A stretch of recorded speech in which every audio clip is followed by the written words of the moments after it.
Morning. देखिए आज फिर हम आपकी सेवा में हाजिर हैं एक नई क्लास लेकर, और वही अपना बेसिक नॉलेज। स्टूडेंट्स, कल की क्लास में हमने, कल की जो लास्ट क्लास थी, विगत क्लास थी, उस क्लास में हमने सब्जेक्ट के बारे में चर्चा की कि सब्जेक्ट क्या होता है। यानी कि हम चर्चा कर रहे थे अपने सेंटेंस बिल्डिंग की, और सेंटेंस बिल्डिंग में स्टूडेंट्स ये तीन चीज, सब्जेक्ट, वर्ब प्लस ऑब्जेक्ट, ये तीन चीज हमको यानी कि लर्न करनी है। क्या करनी है बेटा? लर्न। जैसे मैं लर्न और परचेज में अंतर बताया था ना, उस तरह से ये हमको लर्न करनी है। अब इसमें से हमारा जो चैप्टर है सब्जेक्ट वाला, ये हमने पहली क्लास में क्लियर कर लिया है कि सब्जेक्ट किसे कहते हैं और सब्जेक्ट कितने प्रकार का होता है। आज हम स्टूडेंट्स क्लियर करने वाले हैं अपने चैप्टर वर्ब को, कि वर्ब क्या होती है, ये वर्ब कितने प्रकार की होती है। तो देखो स्टूडेंट्स, वर्ब का चैप्टर थोड़ा सा बड़ा है, ये एक ही क्लास में पूरा नहीं होगा, तो इसके लिए 2 या 3 क्लास हो सकती हैं। इसलिए रेगुलर क्लास देखना वर्ब की, पहली, दूसरी और तीसरी, वर्ब से स्टार्टिंग। उसके बाद ऑब्जेक्ट लेंगे, ऑब्जेक्ट तो एक ही क्लास में पूरा अपना हो जाएगा। ये जो वर्ब का चैप्टर है ये थोड़ा सा वर्ब है, और ये थोड़ा कन्फ्यूजन पैदा करता है कि वास्तव में वर्ब होती क्या है। ठीक है तो अब यहाँ पर हम आज लेके चलते हैं बेटा, चर्चा करते हैं वर्ब के बारे में, और दूसरा नंबर डाल करके यहाँ पे लिख लेंगे बेटा वर्ब, और वर्ब का अर्थ होता है क्रिया।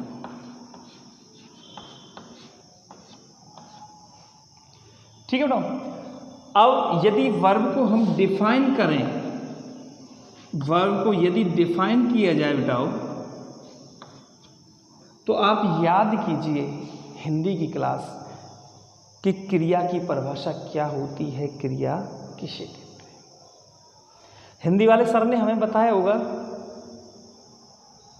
कि ऐसा शब्द जिस शब्द में किसी कार्य का करना या होना पाया जाता है, यानी ऐसा शब्द जिसमें किसी कार्य का करना या होना पाया जाता है, वो हमारा क्या होता है बेटा?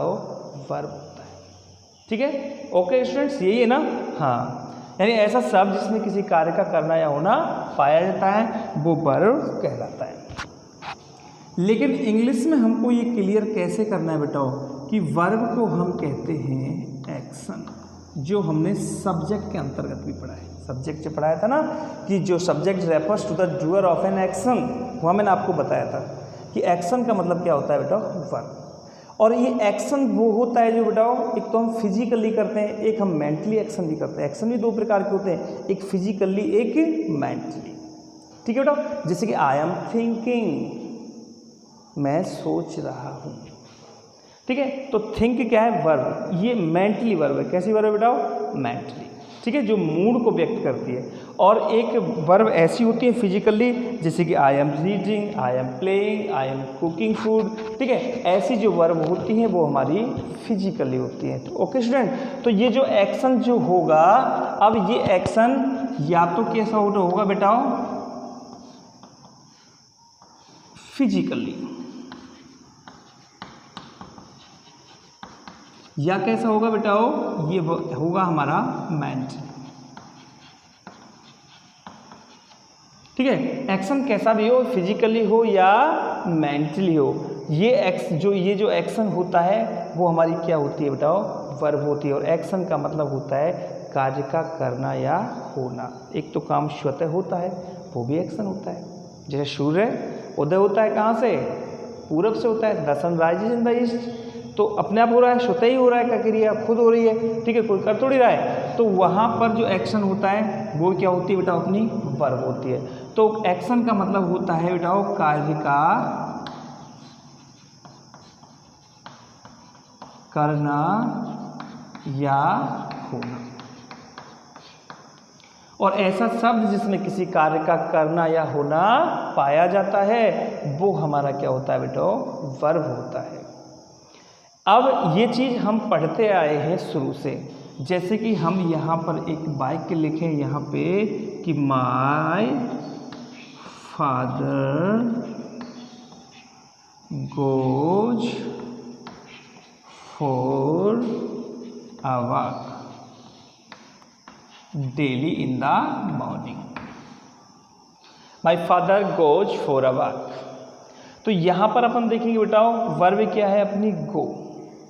ठीक है, ऐसा शब्द जिससे किसी कार्य का करना ही होना पाया जाता है। तो गो मीन्स जाना, फॉर मीन्स के लिए, ठीक है, ए बात मीन्स भ्रमण, डेली मीन्स रोजाना।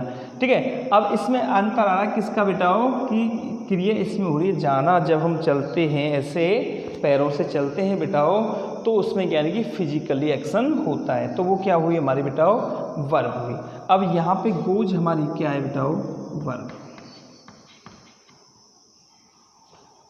अगर दूसरा सेंटेंस यदि हम लिखें यहाँ पर तो हम ऐसे कर सकते हैं बेटाओ Radhika is dancing on the stage. Radhika stage पर यानी ऑडिटोरियम पर नाच रही है। तो डांस करेंगे तो फिजिकल एक्शन वहाँ पे होगा। तो डांस में क्या हुई बेटा हमारी यहाँ पे वर्ब। ओके बेटा, डांस यहाँ पे क्या है वर्ब। तो इस प्रकार से वर्ब की परिभाषा क्या हुई बेटा कि जो एक्शन होता है ऐसा शब्द जिसमें किसी कार्य का करना या होना पाया जाता है वो हमारी वर्ब होती है। चलिए स्टूडेंट्स, अब हम आगे छेड़ते हैं एक और कहानी। आगे हम एक कहानी लेके चलते हैं बेटाओ। जैसे कि हम एक सेंटेंस आपको लिखें, द डॉग इज डेड। कुत्ता मृत है, कुत्ता मरा हुआ है। ठीक है बेटा, अब इसमें एक्शन बताओ बेटा क्या एक्शन हो रहा है। जब डॉग मर ही गया तो वो एक्शन क्या करेगा बेटा, कुछ एक्शन होगा, कुछ एक्शन हुआ इसमें बेटाओ नहीं हुआ। जैसे कि हमने यहाँ पे एक वाक्य किया बेटाओ, सुधा इज 8 years old। सुधा कितने साल की बेटा 8 साल की। क्या कोई एक्शन हुआ नहीं हुआ।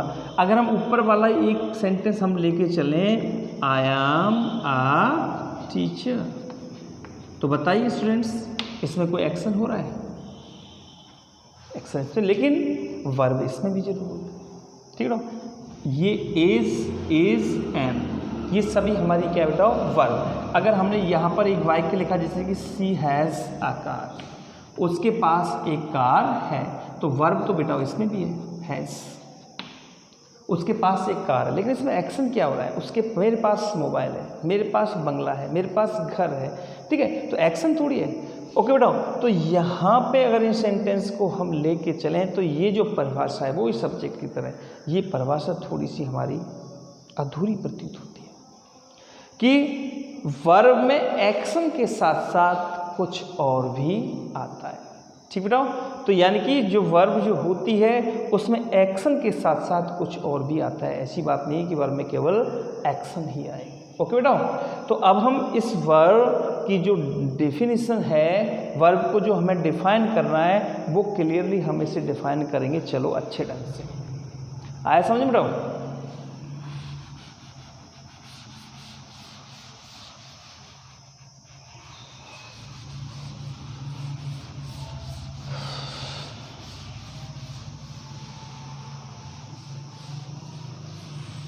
आइए, अब वर्ब को हम डिफाइन करते हैं अच्छे से।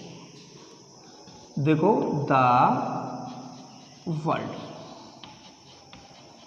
Which expresses an action,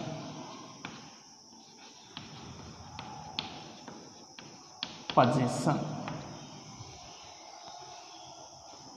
or a state of being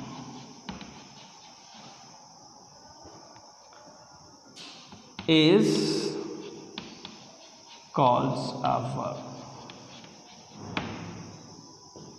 The word which expresses an action, position or a state of being is called a verb. ठीक है, इसकी परिभाषा हिंदी में लिख लो पहले आप अच्छे से, कि ऐसा शब्द जिसमें किसी कार्य का करना या होना, कॉमा, ऐसा शब्द जिसमें किसी कार्य का करना या होना, फिर आप कॉमा लगाओ बेटा, और कॉमा लगा करके अधिकार, फिर अथवा a state of being. State of being का मतलब होता है बेटा स्थिति या अवस्था, अथवा स्थिति या अवस्था प्रकट होती हो इज कॉल्ड ए वर्ब, वो वर्ब कहलाता है। यानी ऐसा शब्द जिसमें किसी कार्य का करना या होना, अधिकार अथवा स्थिति प्रकट होती हो, वो शब्द हमारा वर्ब कहलाता है। तो इसमें बेटा देखो एक्शन के साथ साथ यहाँ जो हमने एक्शन लिखा है, इस एक्शन के साथ साथ हम यहाँ पे कॉमन लगा के, जिसे एक्शन, स्टेट और पोजीशन। पोजीशन का मतलब होता है बेटा अधिकार, और स्टेट का मतलब होता है बेटा स्थिति। ठीक है, तो ये तीनों चीज़ें प्रकट होती हैं, कभी एक्शन प्रकट होता है तो कभी स्टेट प्रकट होती है तो कभी पोजीशन प्रकट होता है। एग्जाम्पल जैसे करेंगे हम, एग्जाम्पल हमने यहाँ पे किया अच्छे से कि the water boils at 100 degree.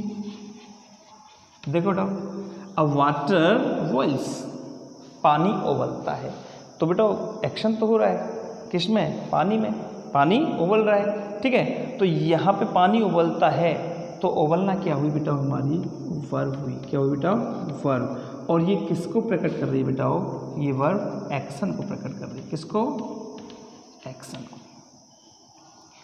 अगर हम दूसरा वाक्य यहाँ पे लें और यहाँ पे हमने ले लिया कि Monica is singing a song.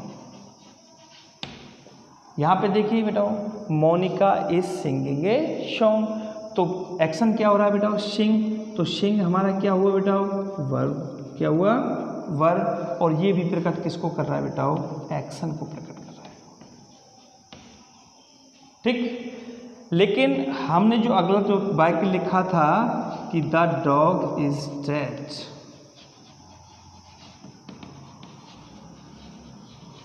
The dog is dead.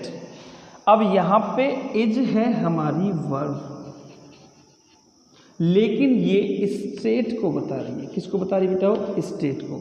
और स्टेट किसकी, डॉग की। ये इन दोनों शब्दों को जोड़ रही है, यहाँ पे सब्जेक्ट और यहाँ पे कॉम्प्लीमेंट।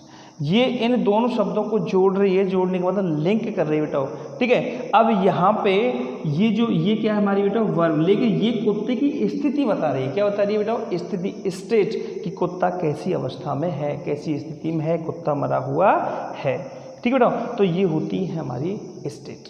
ठीक है बेटा, अब यदि हम अगला चौथा एग्जाम्पल हम लेके चले बेटा, जैसे हमने अभी लिखा था सी हैज़ अ कार।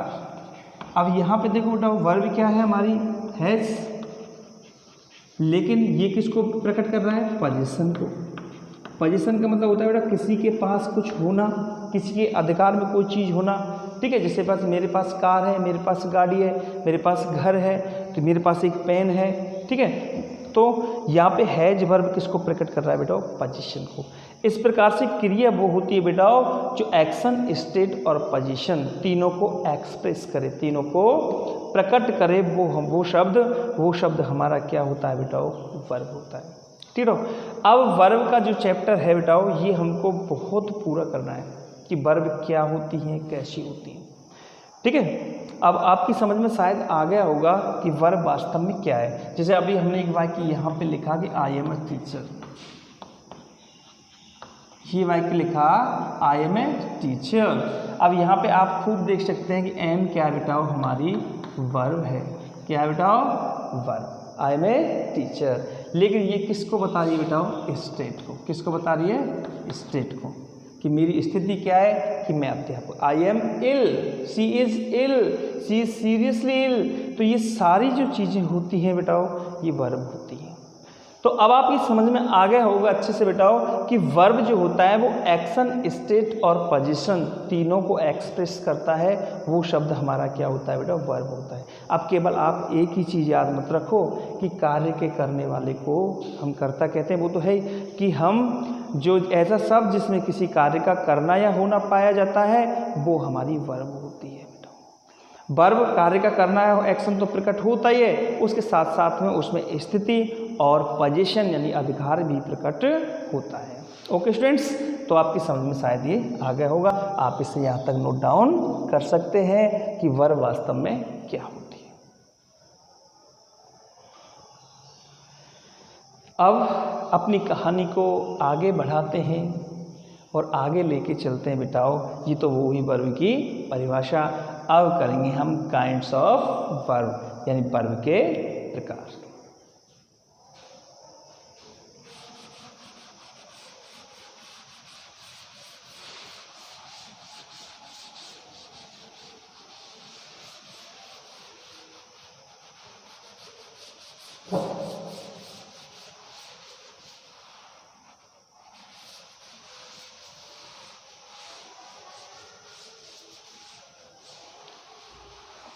आइए स्टूडेंट्स, अपनी कहानी को आगे बढ़ाते हैं और यहाँ हम करते हैं काइंड्स ऑफ वर्ब।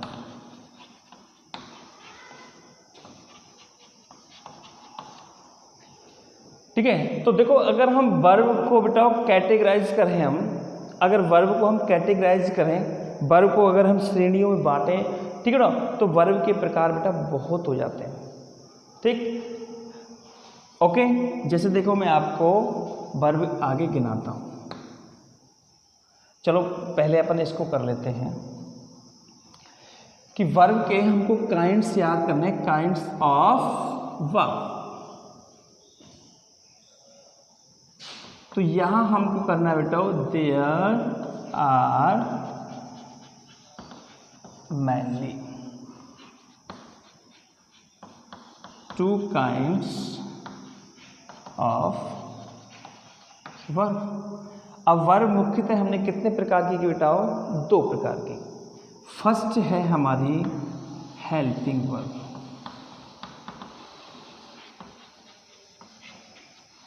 और सेकंड है हमारी मैन वर्ब। ठीक है, अब ये हेल्पिंग वर्ब जो होती है बेटाओ इससे हम ऑक्सिलरी वर्ब भी बोलते हैं। ध्यान रखना इस चीज को, ऑक्सिलरी वर्ब, हेल्पिंग वर्ब और ऑक्सिलरी वर्ब दोनों का मतलब होता है सहायक क्रिया।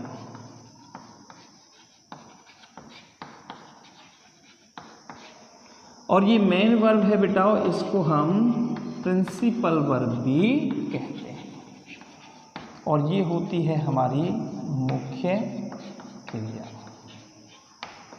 तो वर्ब के चैप्टर को हमने मेनली दो पार्ट्स में डिवाइड किया है स्टूडेंट्स।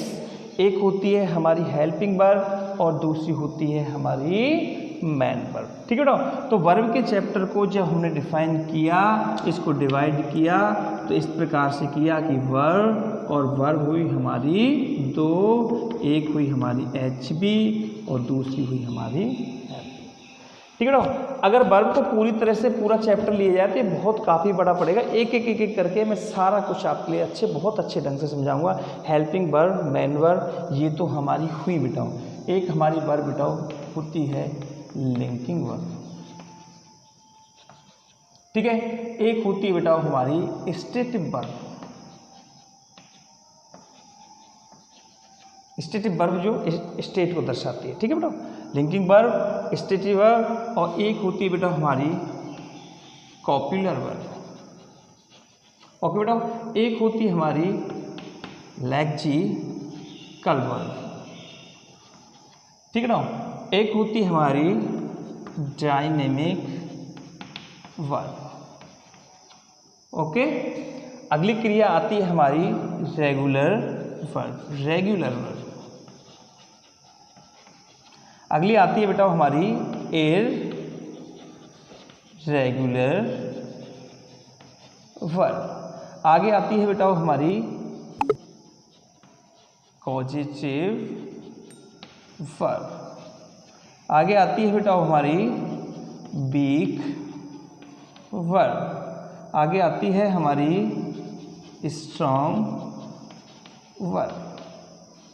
देखो बेटा वर्ब कितनी सारी है, ठीक है बेटा। तो वर्ब के काइंड्स ये दो लिए हैं हमने मेनली। कितने लिए बेटा? दो। इन दो से फिर इनको हम आगे डिवाइड करेंगे कि इन दो में कौन सी कॉप्युलर है, कौन सी एक्सिकल है, कौन सी रेगुलर है, कौन सी इरेगुलर है। ये स्टेटिव लिंकिंग इन सब के बारे में मैं आपको बताऊंगा बेटा, ठीक है। ओके, तो अभी आपको केवल इन वर्ब की तरफ ध्यान नहीं देना है, इनकी तरफ अभी आपको ध्यान नहीं देना है। जो वर्ब वाला चैप्टर है केवल आप इतना ही ध्यान रखो स्टूडेंट्स कि वर्ब हमारी कितनी हुई? दो, एक एचबी और एक हमारी एमबी। अब वर्ब की परिभाषा पहले अपन ने कर ही ली। अब वर्ब अपनी दो प्रकार की हुई, एक हमारी हेल्पिंग वर्ब और दूसरी हमारी मेन वर्ब, ठीक है। तो बताओ बेटा पहले हम किसको क्लियर करेंगे, हेल्पिंग वर्ब या मेन वर्ब? पहले क्लियर करेंगे हम किसको बेटाओ? हेल्पिंग वर्ब को, कि वास्तव में हेल्पिंग वर्ब क्या होती है और कितने प्रकार की होती है। फिर करेंगे हम मेन वर्ब क्या होती है और मेन वर्ब कितने प्रकार की होती है। तो ये सारी चीज़ें बेटाओ एक वीडियो में नहीं होंगे, ध्यान रखना। जब यदि हम अच्छे से समझ के करेंगे तो इनमें कम से कम दोनों 2-3 क्लास इनके अंतर्गत हमको लगेंगे, ठीक है। क्योंकि ज़्यादा मिनट की अपन क्लास लेते भी नहीं, मात्र 25 से 30 मिनट के बीच अपन क्लास लेते हैं। और 25 के 30 मिनट में आप समझते हो कि पूरा का पूरा चैप्टर हमको नहीं हो सकता। ओके स्टूडेंट्स, तो आज हम पहली बार करेंगे कौन सी बेटाओ? पहले छेड़ेंगे अपन हेल्पिंग वर्ब। तो स्टूडेंट्स आप मेन वर्ब को छोड़ते हुए पहले आप उतार लीजिए helping verb.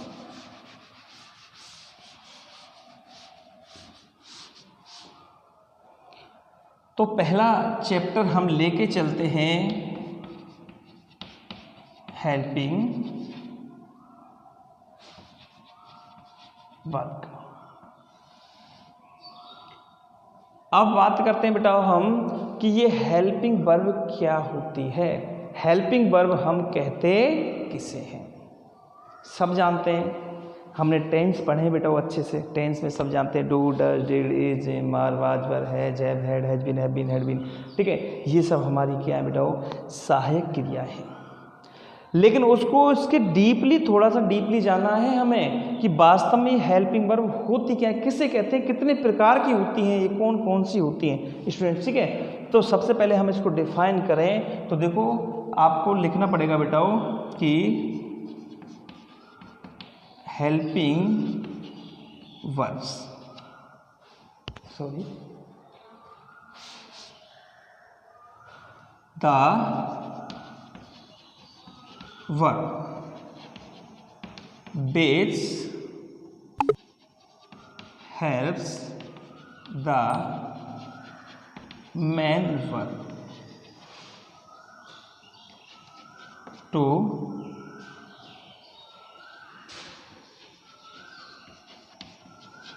complete its sense. The verb which helps the main verb to complete its sense, यानी ऐसी क्रिया जो मुख्य क्रिया के अर्थ में सहायता करती है। ऐसी क्रिया जो मुख्य क्रिया के अर्थ में सहायता करती है वो हमारी हेल्पिंग वर्ब कहलाती है। यानी ऐसी क्रिया जो मुख्य क्रिया के अर्थ में क्या करेगी बेटाओ? सहायता करेगी, वो हमारी हेल्पिंग वर्ब कहलाएगी। आगे हमको इसमें लिखना है बेटाओ, it shows the time and tense of an action, ठीक है, इन सेंटेंस। यानी कि इट शोज, ये दर्शाती है, द टाइम, समय, एंड टेंस, समय और काल को, ऑफ एन एक्शन, किसी वर्ब के, यानी किसी वर्ब के टाइम और टेंस को, समय और काल को दर्शाती है इन सेंटेंस। कितने किसमें बिठाओ? सेंटेंस में। तो ये पूरी चीज़ ये जो है हमारी, ये हमको सहायक क्रिया के रूप में याद रखनी है कि हेल्पिंग वर्ब जो होती है वो मुख्य क्रिया की सहायता करती है और वो क्रिया के समय और काल को दर्शाती है। ठीक बेटा, जैसे कि हम यहाँ पर एक वाक्य लिखे हैं, जैसे आई एम प्लेइंग क्रिकेट। ठीक है, अब यहाँ पे यदि इस एम को हटा दिया जाए तो इस क्रिया का अर्थ पूरा निकलेगा कि बेटा क्रिया क्या कहने वाली है, आई प्लेइंग क्रिकेट। ठीक है, तो यानी कि इस क्रिया की सहायता करने के लिए यहाँ पे क्या लगा दिया बेटा, एम, और इससे पता पड़ गया क्रिया पूरी हो गई, एम प्लेइंग, एच बी और एम बी, एम प्लेइंग, इसका अर्थ हो गया कि मैं क्रिकेट खेल रहा हूँ। ओके स्टूडेंट्स, तो इसने इस क्रिया की क्या कर दी बेटाओ, सहायता कर दी, इसलिए ये क्या हो गई हमारी एक सहायक क्रिया हो गई। चलो इस एम को हटा करके और एम की जगह हमने लगा दिया बेटाओ वाज। केवल हमने एम को हटाया, एम की जगह क्या लगा दिया, वाज। तो आई वाज प्लेइंग क्रिकेट, मैं क्रिकेट खेल रहा था। तो एम से प्रकट हो रहा था कि क्रिया किस टेंस में हो रही है बेटाओ, प्रेजेंट में। किस में हो रही है, प्रेजेंट में। लेकिन सिर्फ इसी सहायक क्रिया के हटाने से यदि बाज लगा दिया तो तुरंत पता पड़ जाएगा कि ये क्रिया किस टेंस में हो गई बेटाओ, पास्ट टेंस में। केवल टेंस परिवर्तन के लिए एक ही चीज बदली हमने, एच बी, और इस क्रिया ने ही दर्शा दिया हमें कि क्रिया पहले प्रेजेंट में हो रही थी, अब पास्ट में। यदि इसकी जगह हम शैल बी कर दें, क्या करते हैं बेटाओ, shall be, I shall be playing cricket, तो अब यहाँ पे ये एक्शन किस टेंस में हो गया बेटाओ, फ्यूचर में। ठीक है ना, तो केवल हमने चेंज क्या किया है बेटाओ, एच बी, केवल चेंज हमने एच बी की है, और एच बी ने ही जो सेंटेंस है उस वाक्य के एक्शन को चेंज कर दिया है। समझ गए? तो इस प्रकार से जो it shows the time and tense of an action, जो हेल्पिंग वर्ब होती है वो क्रिया के टाइम और काल को बताती है बेटाओ कि क्रिया किस समय में हो रही है या क्रिया किस समय में हो रही थी। और इसका मेन काम होता है हेल्पिंग वर्ब का मेन वर्ब की सहायता करना, मेन वर्ब के साथ रहना। ठीक है, तो ये एक सहायक क्रिया होती है जो सिर्फ मेन वर्ब की क्या करती है बेटाओ, सहायता करती है। चलो आगे चलते हैं।